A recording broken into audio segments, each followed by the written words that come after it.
Vous écoutez Hors Glace, le podcast 100% Ormadi. Bonjour à toutes et tous, bienvenue dans ce second épisode de Hors Glace, le podcast 100% Ormadi. On espère que vous allez bien, nous ça va plutôt bien.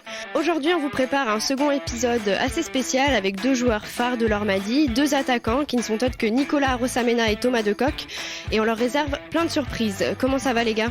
Ça va nickel. Impeccable. Bon merci d'être là, j'imagine que c'est pas le type de Hors Glace que vous avez l'habitude de faire. Non, ça c'est sûr. Non, mais ça change, c'est bien. Bon, c'est très bien parce qu'on vous réserve plein de surprises, donc sans plus tarder, on passe à la première partie de l'émission. Hors Glace, le podcast 100% Ormadi. Dans cette première partie, on va parler un peu plus de hockey, mais alors version hors glace. On va commencer par toi, Nicolas. Tu nous viens de Saint-Pierre-et-Miquelon. C'est où exactement ? Comment tu l'expliquerais à quelqu'un qui n'est pas très fort en géographie ? Saint-Pierre-et-Miquelon, c'est une petite île française proche du Canada, juste à côté de Saint-Jean-de-Terre-Neuve. Et voilà, c'est juste au-dessus de Montréal. Et il fait très froid l'hiver. C'est comment la vie là-bas ? C'est une vie un petit peu insulaire, hein. On est 6500 habitants, donc c'est une île, c'est une vie d'île, des Iliens quoi. Et t'es déjà allé là-bas toi, Tom ? Non, j'attends toujours le hibou, l'invitation de Nicolas, mais ça me plairait bien. Bon, écoute, c'est noté Nicolas ? C'est noté. Du coup, t'es un cougar ou un missile ? Un cougar. Ouais, de père en fils ? De père en fils. Bon. Et toi Thomas, tu viens d'où ? Plus ou moins d'ici, j'ai triché un peu, je suis né à Tours, mais j'habite ici, j'ai grandi ici, je suis arrivé ici, j'avais 4 ans, donc je suis une pièce rapportée, mais quasiment d'ici. Ça y est, c'est acquis, t'es d'ici, donc il n'y a pas de souci. On va revenir un peu sur vos parcours. Toi, Nico, au niveau hockey ? Moi, je suis arrivé à Grenoble à l'âge de 15 ans et demi. Et j'ai fait tout mon mineur à Grenoble, cadet junior. Et après, j'ai intégré le groupe pro pendant 3 ans. Et après, je suis parti pour de nouvelles aventures. Je suis parti à Gap. Après, j'ai fait Rouen. Après Rouen, je suis parti à Épinal. Et après Épinal, j'ai fait Angers. Et pour finir ma course à Anglette. Mercenaire. Ah ouais, c'est comme ça, mec. Et toi, Thomas ? Moi, j'ai été formé ici, et donc le sport-études, le pôle sport ici. Et après, je suis parti, j'avais 20 ans. Et j'ai fait une saison à Caen, je suis resté 6 ans à Dijon. Je suis passé chez l'ennemi 2 ans à Bordeaux, je suis revenu ici. Bon, très bien, t'as fini par le meilleur, donc c'est parfait. Nous, on est un peu curieux, donc on aimerait savoir pourquoi vous en êtes venu au hockey. Alors toi, Thomas, on va te demander, bien sûr, ton papa, tout ça, mais concrètement, comment t'en es venu à jouer au hockey ? Concrètement, exactement, mon père était joueur professionnel, donc il m'a fait essayer de manière assez naturelle, vu que lui, il avait fait sa vie là-dedans, et ça m'a tout de suite plu, donc j'ai fait un peu d'autres sports aussi, mais je décrochais un peu plus vite, et non, le hockey, j'ai accroché dès le départ, j'en ai jamais eu marre, donc ça s'est fait naturellement. T'as un premier souvenir sur la glace ou quelque chose comme ça ? Ouais, je me souviens de mon premier but. J'étais défenseur, je me souviens même pas quel âge j'avais. C'était la première catégorie, les premiers tournois. Donc je m'en souviens très nettement malgré le temps. C'est le premier souvenir qui me frappe. Et toi, Nicolas, comment t'en es venu au hockey ? Moi, pareil, mon père jouait au hockey. Il avait fait 1 an en 85 à Grenoble.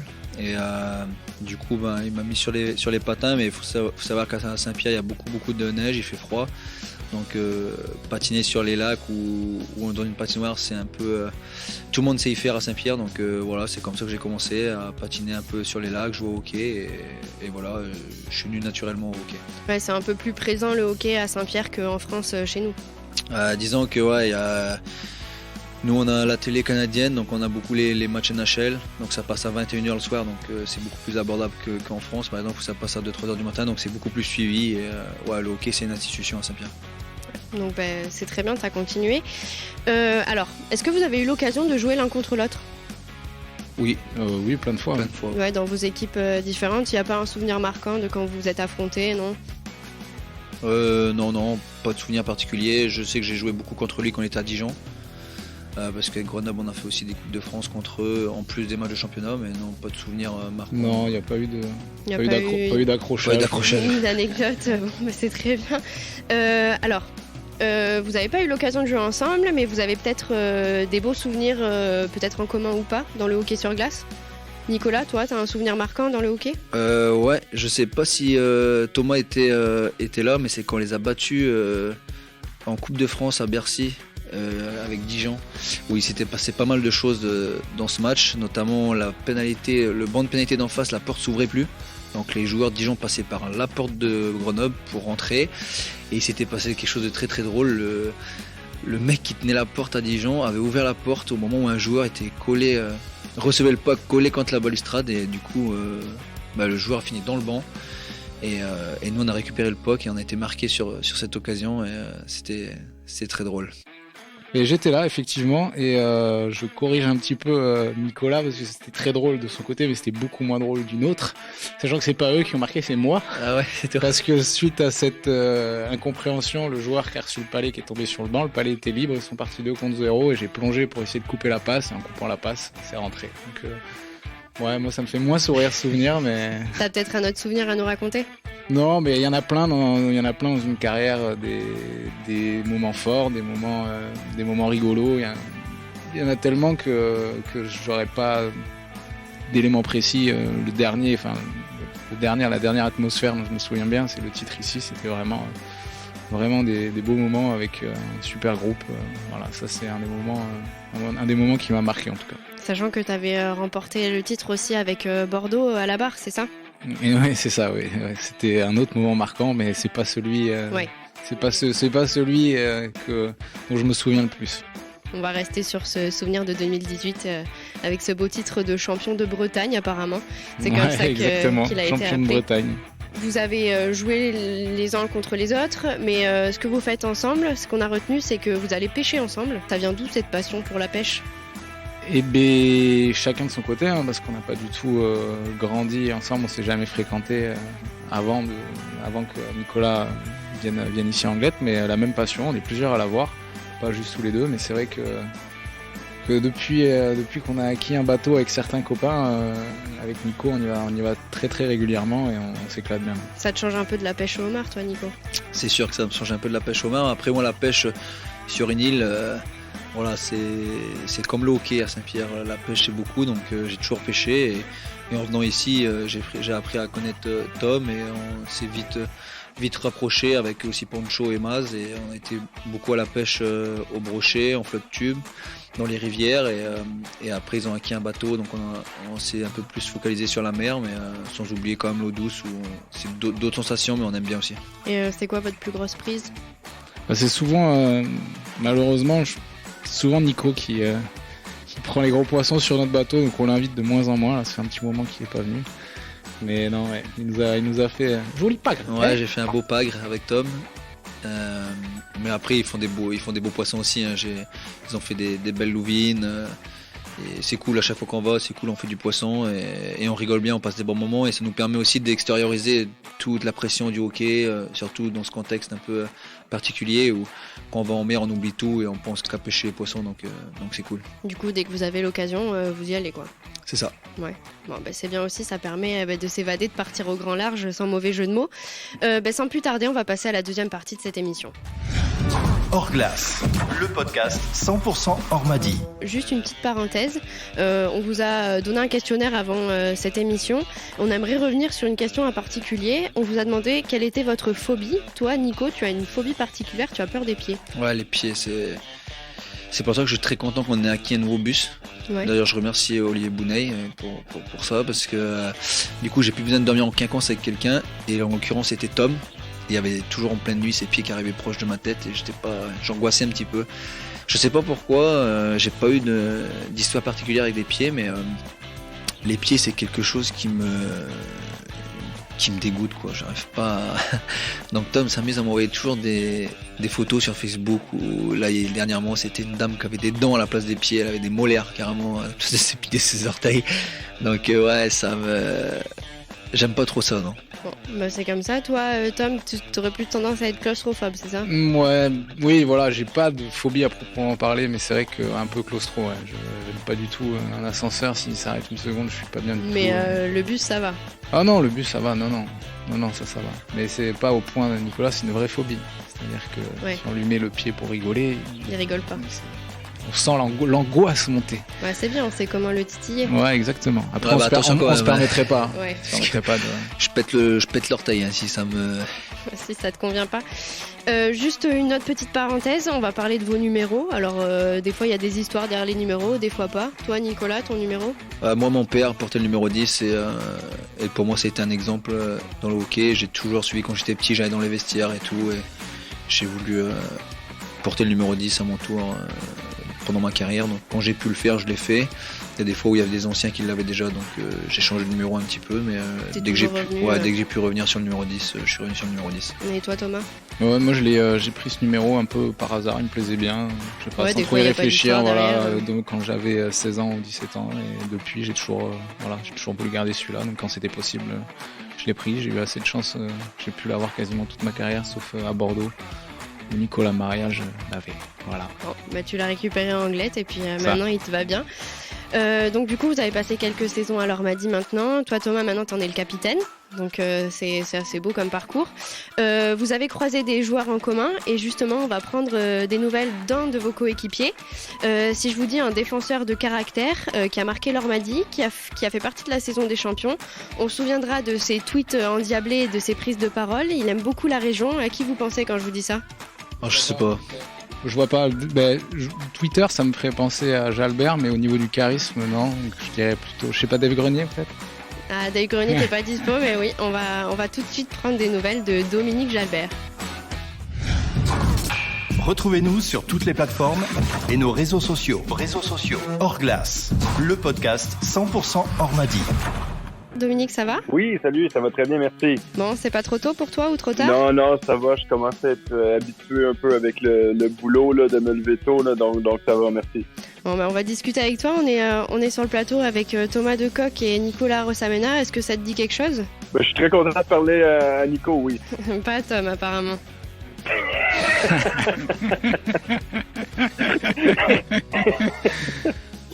Oui, non, salut Tom, salut Nico, oui, je suis super content. Merci salut beaucoup de Dominique. l'invitation, super content de vous parler, puis ça fait du bien d'avoir des nouvelles de l'Ormadi. Bah, justement, nous on veut des nouvelles de toi, alors comment ça se passe pour toi ? C'est une grosse question, hein, mais très, très rapidement, ça va très bien.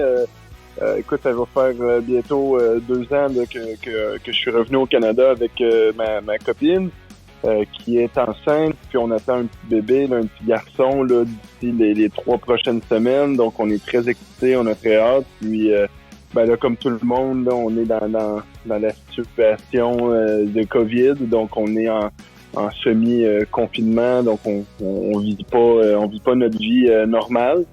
Donc, on a bien hâte là, que les règles puissent s'assouplir un petit peu là, pour qu'on puisse recommencer à vivre normalement. Puis, on a très hâte aussi par le fait même là, de revenir voir nos amis là, à Anglette. De mémoire, ça t'avait bien plu la région ici ? Oui, j'étais vraiment là tombé en amour avec la région, puis avec les joueurs aussi, toute l'organisation.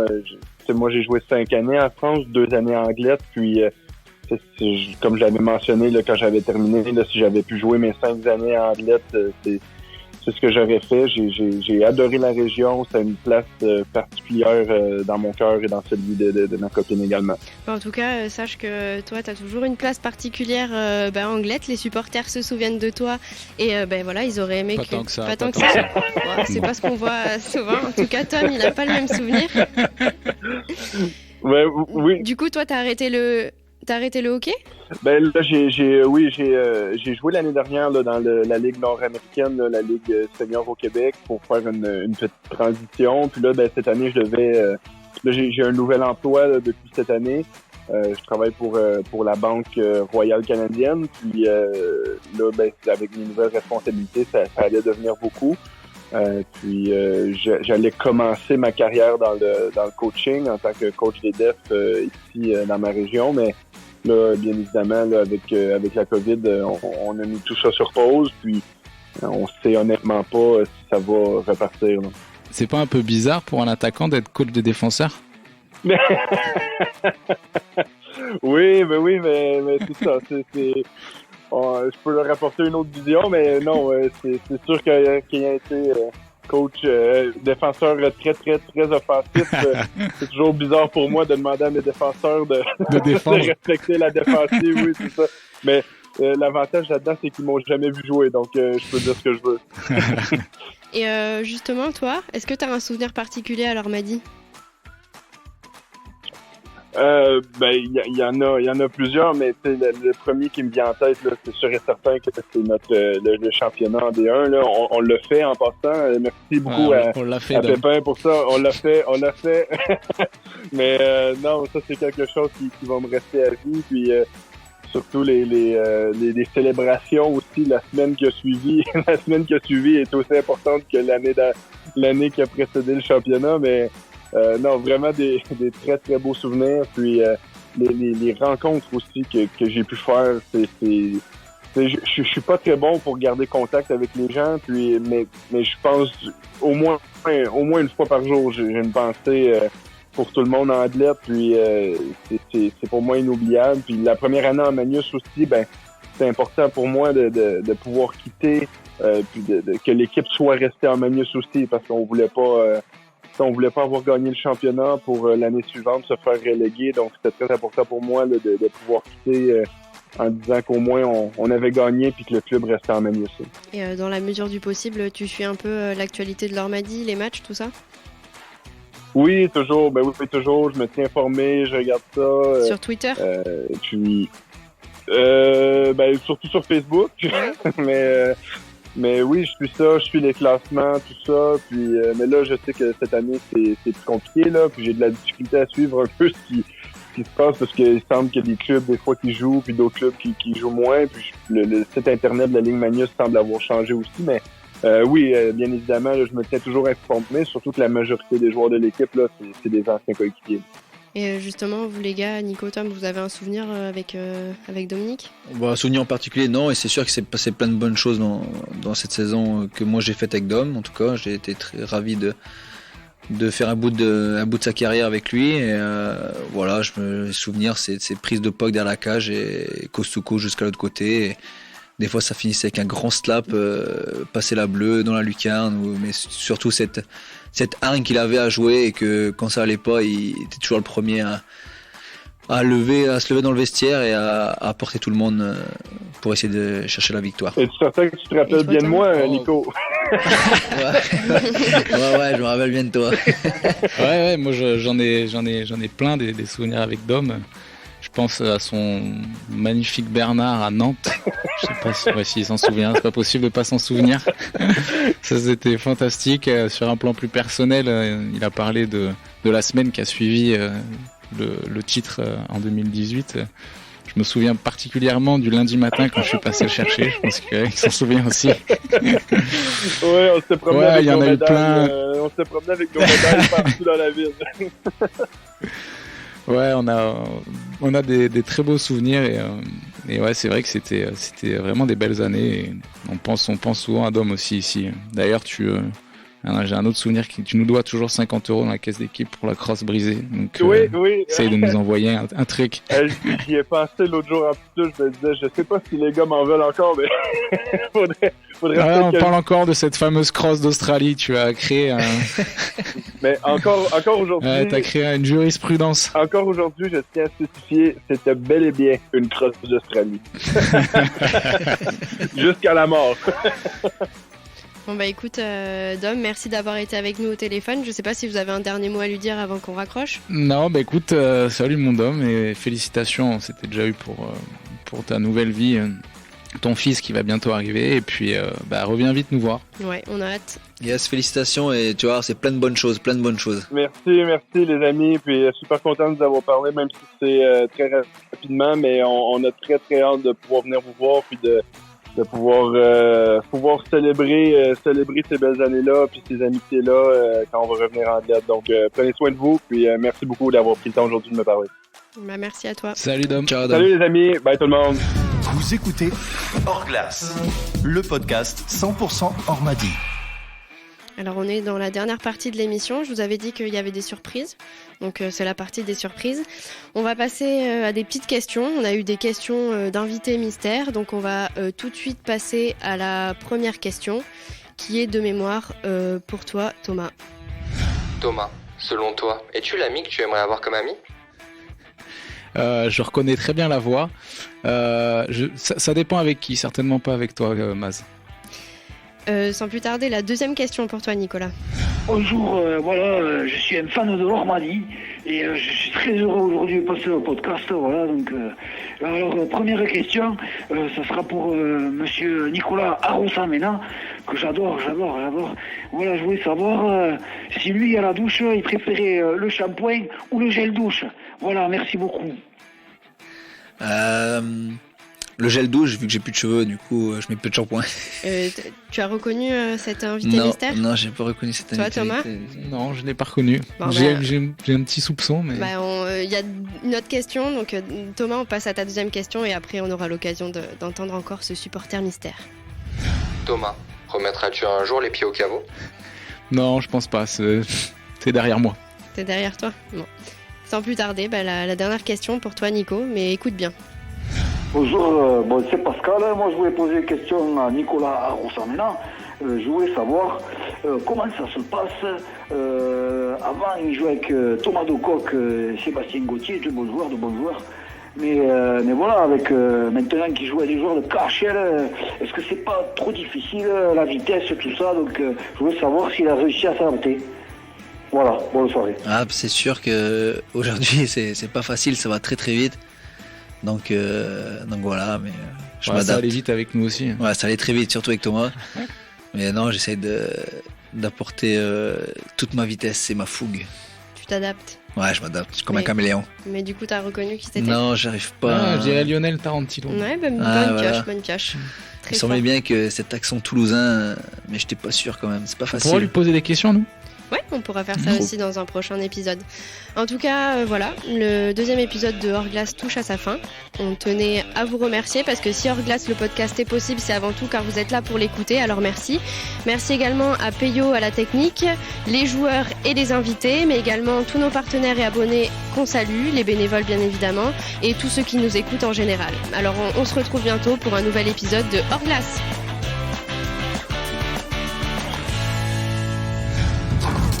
Retrouvez-nous sur toutes les plateformes et nos réseaux sociaux.